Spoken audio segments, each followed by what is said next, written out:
All right, we're back with the program, and it is once again the Pop Culture Cosmos. This is Gerald. This is Gerald coming right back at you here. Well, I'm so glad to finally get these guys on. They are such a tremendous part of the gaming scene here in the Las Vegas area. If you get a chance, you have got to check out their awesome Facebook page, Go Brothers Gaming on Facebook, because it will give you the latest information on where they're at in the Las Vegas area because they are part of, along with their good friends at Mario Party Wars, but they are also in doing a lot when it comes to the video game scene with a lot of video game tournaments, a lot of retro gaming that they're a part of at great places like GameWorks, HyperX, the HyperX Arena at the Luxor, GameWorks right on the Las Vegas Strip as well at Town Square, but also many other places in the valley as well. And hopefully we can go ahead and tell everybody out there that we're looking forward to a collaboration event in April when it comes to Retro City Games and possibly, keeping my fingers crossed, when it comes to the Level Up Expo as well. Guys, I tell you what out there, everyone out there, I want to welcome the great guys from Go Brothers Gaming. I've got Octavio and Eric. Thanks, guys, for showing up right here. I appreciate so much you taking the time to talk to me today right here at the Pop Culture Cosmos. Thank you so much for having us, General. We've been dying to get on your show. We appreciate you having us. We're big fans, and the great introduction definitely glamorizes what we do. But we're always trying, and we have aspirations to grow even bigger than what you mentioned just now. Well, you guys have done a tremendous job here. I see the effort and time that you put in as far as the video game scene to not only get an audience out there to come and to come to all your events, but just to promote the great things that are going on in the Vegas gaming scene. And that's one of the things I wanted to talk to you guys about. And I'll start off with you, Octavio. When it comes to the gaming scene out there, a lot of things that have come back to us as far as retro gaming. I know recently when I was at CES 2019, I saw a lot of influence when it comes to the retro gaming scene. In fact, some of our most popular episodes in the recent past have covered retro gaming.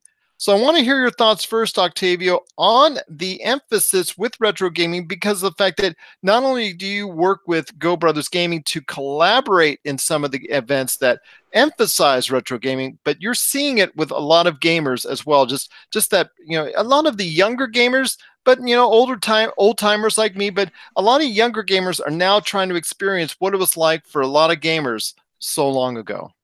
Yeah, well, everyone wants to go back sort of to the roots, Super Smash and all things like that. You can sort of learn the origins, where it came from, fundamentals of learning the game, that sometimes you don't get with the newer games. And it takes it back to a time when esports kind of wasn't around, and it keeps it light, it keeps it simple, keeps it fun, and I love that. And me and Eric have always participated here in Las Vegas in various sort of retro tournaments, things like that. Personally, he and I both love Mario Kart, and we've been doing a lot of those, and we've noticed there is a scene for it.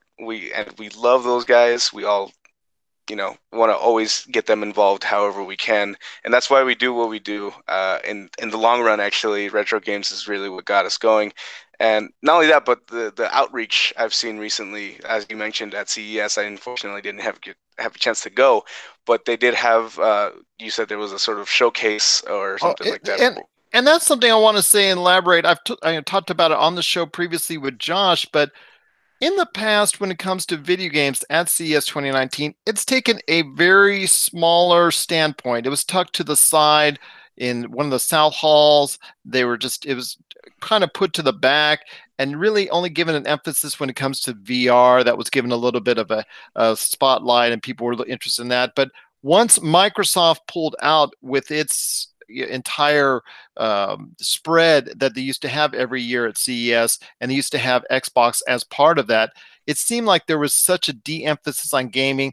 There was a little bit of a brief respite when it came to when there was a lot of companies out there that were into Android gaming and they were doing their little Android gaming consoles, but then virtually 99% of them all tanked and were flops at the box office when it comes to people wanting to buy it.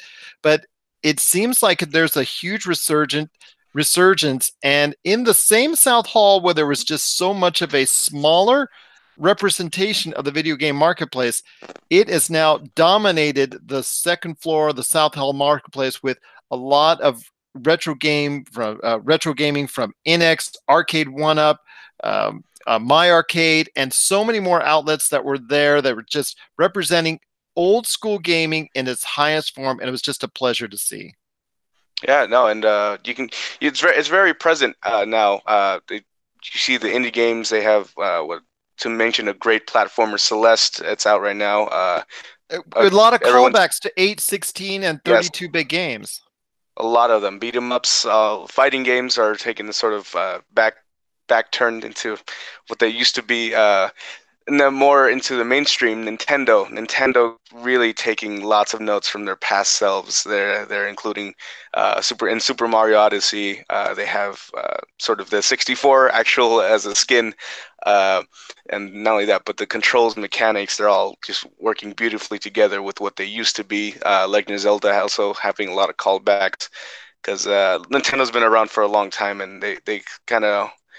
They're taking notes from what people loved and what they will continue to love from games that they play from then or now. Not only that, but also I believe the director of Castlevania coming back and making a new game and things like that. So it's coming together very nicely, and I want it to grow and flourish. Sort of make things, just keep things light. Not everything has to be esports all the time. As much as I do love it, it can be fun, it can be challenging, and it's all these good things. And now, Eric, in that same light, when it comes to retro gaming, what are you seeing from the people that are talking to you out there about their interest, which is really like I said, over the past 2-3 years, has really grown and taken shape as far as a lot of people, regardless of the age, have that influence and have that type of interest now in retro gaming?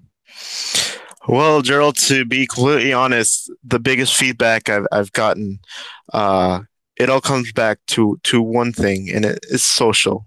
Being social, having that nostalgia of being in a living room with several other people, enjoying one game, sharing thoughts and ideas, and just having normal day-to-day conversations such as we are having right now, talking about other games. It doesn't have to necessarily be that specific game you're playing, but I guess a sense of unity, a sense of your inner child coming out, is the biggest motivation for retro gamers nowadays. It doesn't even matter really what game they're playing, is what I've noticed. They play a wide variety of games that I haven't even heard of, but they look fun. And when they're playing with their significant other or what have you, it's an expression on their face that you can't even fathom. It's something you won't see in a competitive setting or with modern day games such as Fortnite, PUBG, all these mainstream games that are hitting really hard right now.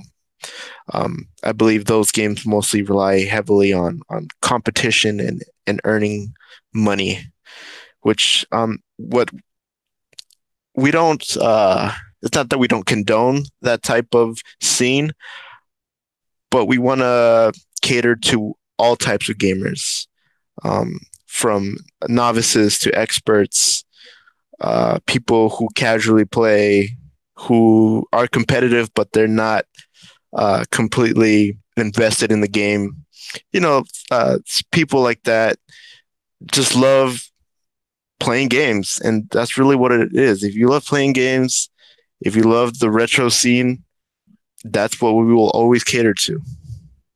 And on that note, as far as you catering to that type of audience, that it just seems like you said, with the esports scene, they're throwing a whole bunch of cash. They're trying to get more spotlight out there. They're trying to get more interest in, as far as not just beyond, not just Twitch, but they're trying to get back. We've seen over the past 2 years, 3 years, esports trying to go ahead and make a more mainstream push with network deals and deals with ESPN, TNT, those type of networks, the Turner networks, those type of situations where they're trying to get a higher profile.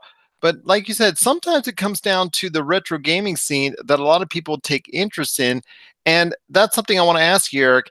Do you see the correlation between the retro gaming scene out there and the rise of the Nintendo Switch, because it utilizes a lot of options from the past and seems to put it out to the forefront, not only with a lot of great characters that are brought back, like Mario, Zelda, and whatnot, but also a lot of great games on the Nintendo eShop, the Nintendo shop that's out there that you can get real easily that takes you back to that NES era. Oh yeah, absolutely. So going back to what my brother was saying is companies such as Nintendo, people were starting to rumor that they were a shell of what they used to be, but that's not the case anymore.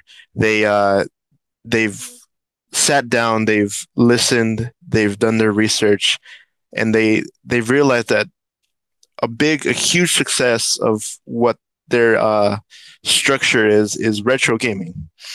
So like my brother mentioned, Super Mario 64 and Mario Odyssey, their mechanics are very similar. So when I played that for the first time, I felt the nostalgia of, wow, I'm able to live in the moment for the game that was just released, but also have that sense of nostalgia like when I played Super Mario 64. Other games such as Mario Kart, not exactly the same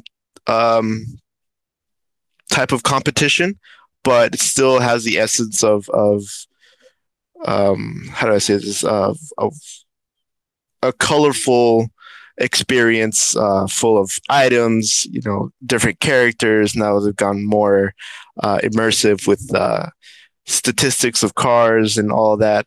But those are little minor differences that we can still enjoy, regardless of. Well, I think what Eric's trying to get at, if I can interrupt, it's a sort of joy of being able to pick up the control and play it. It's not too complicated, and everyone can have fun. You can always pull it out wherever you are, at a party, at a just random social gathering, anywhere you are. You just pull it out, and people will just get together and have fun. Not only that, but speaking about the Nintendo sort of attention to their older games, I believe if you have the Nintendo Online service, they give you from a wide variety of choices of your favorite Nintendo Entertainment System games for free along with the paid service, and that's really awesome because they added multiplayer features onto each of those games and online services for those games as well. So you can be playing a lot of really loved games online now as well. I tell you what, you're right. Obviously, Nintendo offers all those things and more because they've really stepped it up. I'd still like to see them do even more when it comes to their online platform, but they are leagues ahead.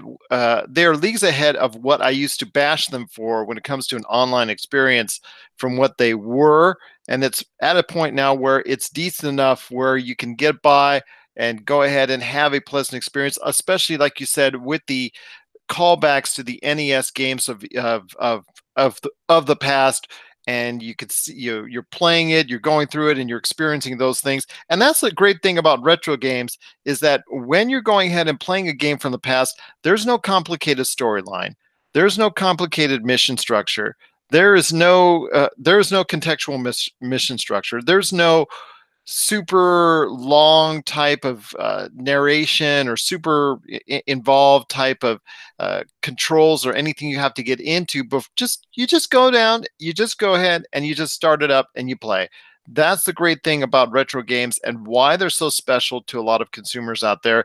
They bring back, like you said, a lot of fun, a lot of smiles, and people don't have to take it seriously like you would say a Red Dead Redemption 2, where you have to really get involved with what you're doing, or you have, if you're getting into a Fortnite, you really have to get into a mode where you're really getting invested into it, and you really have to get serious about whether or not you want to go ahead and improve your building skills or your shooting skills or your fighting skills or what have you, depending on what type of online structure there is for whatever game that you want to play in a modern different setting.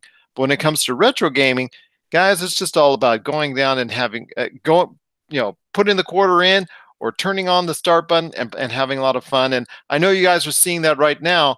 One last thing I want to ask you guys when it comes to what we're talking about when it comes to retro games here. And once again, I have Octavio and Eric from Go Brothers Gaming. If you get a chance, check out their site, Facebook, and you just type in Go Brothers Gaming, GOBORS Gaming, and you get to see all their upcoming events as well. One thing I want to ask you guys is, you're really big here in the video game scene here in the Las Vegas area. What plans do you have going forward for Go Brothers Gaming? Well, to make events, and we want to make them for everyone, and we want to get everyone involved. We want to build bridges to each other and to get people knowing each other, talking, and just gaming in the end. And I'll throw it over to Eric and see what he has to say. Well, Jared, yeah, Go Bros Gaming is growing faster than ever. As you know, we have a little less than a year since we've initiated this organization. We have so many ideas, expanding our horizons, not only from video games, but incorporating ourselves into education, video production, anything really we can get our hands on, we will do proudly and dedicate ourselves. I am proud to announce that we've recently grown our staff and recruited members that I believe will be great attributes to the team. And so you'll be hearing a lot more from us from here on going forward, not just in the gaming scene, but several other mediums of entertainment. Oh, that's awesome. That's awesome. And Hugh, next time you guys stop by on the show, I'm going to have Hugh on. I know he couldn't make it on today, but I know he's a great part of Go Brothers Gaming as well. Either of you guys, can you tell us in the Las Vegas area, for people that are coming in as well, because Las Vegas is one of the most visited places in the United States each and every year. Eric or Octavio, can you tell us, at least in the next couple months, what are some of the dates and places that you're going to be at, that you're going to be doing events at in the coming, let's say, couple 2, 3, 4 months that are down the line? What special events do you have in mind for the people of Las Vegas that are here on a regular basis, or even just visiting this great city? No, we have a lot of exciting stuff coming up this February. On the 16th at Wolf and Lamb, Las Vegas, we're going to have a Hearthstone tournament. It's going to be really great. They're a sort of, I believe, what they call a licensed fire tavern for the Blizzard sort of community. We're going to have a great event there. Coming later, we still have to get sort of into the logistics of finishing up, but we will be sure to inform everybody out there on our Facebook page if they want to follow us. We also have Twitter and Instagram, and we'll keep everybody updated as soon as we know what else we're going to be doing. Fair enough. And I hope we'll be able to do something beyond the April 25th date that we're going to be having together as far as another great charity event at Retro City Games. Hopefully we'll be able to do something at Level Up as well, the Level Up Expo, which is coming the day after, the weekend after that, the 26th and 27th and 28th. To the Las Vegas Convention Center. Hopefully we're going to be able to try and cook up something there as well. Guys, I'll tell you what, it's just been great having you on the show. You got to come back and talk video games with me at least a few more times this year, because it's really just great to have you a part of the program. Thank you. No, we would definitely love to be back. Both me and Eric we love gaming. We love the whole community.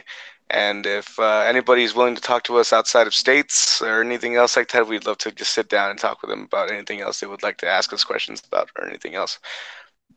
Yeah, absolutely. We encourage everybody to come check us out on our Facebook page. We have so many updates. We're constantly doing updates, not just only for gaming events, but other social events as well. We love incorporating all types of entertainment.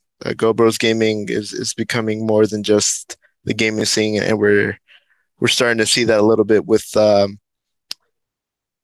Well, I can't give too much away right now, but you'll be able to see exciting news coming up on our Facebook page that should be coming out. What do you say, Octavio? Within the next couple of weeks? Yeah, give or take the next month or so. All right, that sounds awesome indeed. Once again, you got to follow them at Go Brothers Gaming on Facebook, Twitter, and Instagram. Can't forget the Instagram as well. I'll tell you what, if you do, you will not be disappointed, because if not only just about the Las Vegas gaming scene, but they always interject with their thoughts on the video game world as well. Well, guys, it's just been great having you on the show and also a part of the pop culture cosmos.